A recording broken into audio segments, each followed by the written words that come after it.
আসসালামু আলাইকুম। আজকে রান্নাটা দেখাবো হচ্ছে একটি শুটকির তরকারি। আর সেটা আমি রান্না করেছিলাম ডাঁটা এবং কাঁঠালের বিচি দিয়ে। আর এখানে একটি বড় সাইজের আলু আমি নিলাম। আর এই তো কাঁঠালের বিচি আর পেঁয়াজ কুচি, কাঁচামরিচ কুচি, আরও লাগছে আমার রসুন কুচি এবং শুটকি। এখানে আমি মলাই শুটকি নিয়েছি, শুকনোটা। সবগুলোকে আমি ধুয়ে পরিষ্কার করে নিয়ে তারপরে চলে যাব রান্নায়। কড়াইটা বসানোর পরে তেল দিলাম। তেলটা গরম হয়ে গেলে আমি শুটকিগুলোকে দিয়ে দিলাম। এখন আমি শুটকিগুলোকে সুন্দরভাবে ভেজে একবারে বাদামি কালার করে নেব, ভাজা ভাজা কালার করে নেব।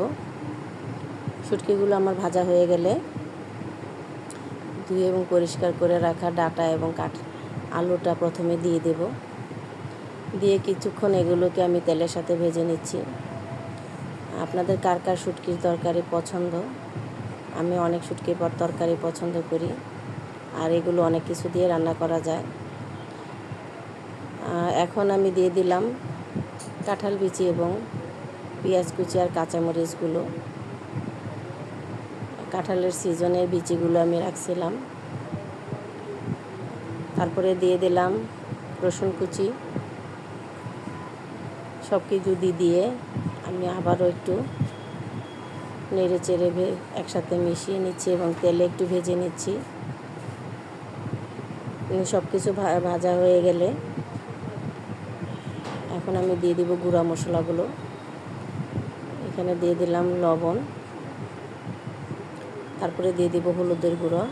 আর শুটকির তরকারিতে মশলা একটু কমে আমি ব্যবহার করি। তারপরে দিয়ে দিলাম মরিচের গুঁড়ো। যেহেতু আমি এখানে কাঁচামরিচ দিয়েছি, তাই গুঁড়া মরিচটা কম ব্যবহার করলাম।